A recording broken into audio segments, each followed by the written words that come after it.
Hey, North State Chief Meteorologist Preston Dunyan here, standing at about 1,700 feet elevation, showing you a view from above the fog. But really at this hour, it's mainly that haze that you're seeing out there, right? Further south in the valley, we never got rid of those low clouds. But here above Redding, where I am, you're seeing a lot of haze out there. And the reason that that's out there is the same as the fog, but this is the reason why you have a headache or maybe your voice feels a little froggy. It is that haze and smoke. Now, when we have this foggy setup, it is driven by a temperature inversion. Basically, warmer air above colder air. And down in the valley there, where you're seeing all of this haze, it's about 45 to 50 degrees. That's about the temperature that we topped out at for most locations across the north end of the Sacramento Valley.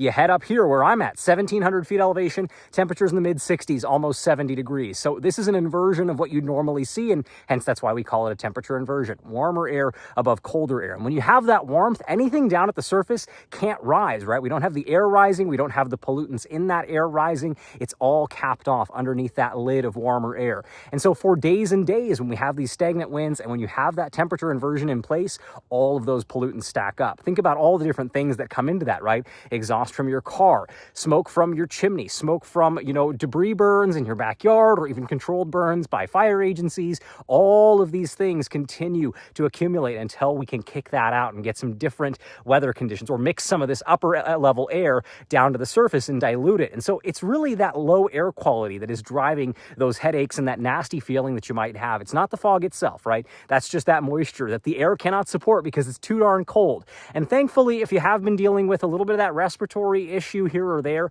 we are going to see active weather sweep back into the northern half of California as we head into next week. The timeline for those showers, generally Tuesday for most folks, maybe Monday in some select cases. But with that, you're going to get that rain, and that's going to pick up all those pollutants in the air, catch them on the raindrops, bring it down to the surface, and we're going to be back to being able to breathe fresh pretty quickly here. Now, we are going to still see that haze and fog through the weekend, December 13th and 14th. So you got to be ready for a couple more days of feeling a little nasty when you step outside. For more weather information, follow me here on YouTube, on Facebook, Preston Dunyan, or find me on TikTok. Also, Preston Dunyan, more little short form weather videos over there. Thanks for your time, and I'll have more for you coming up soon.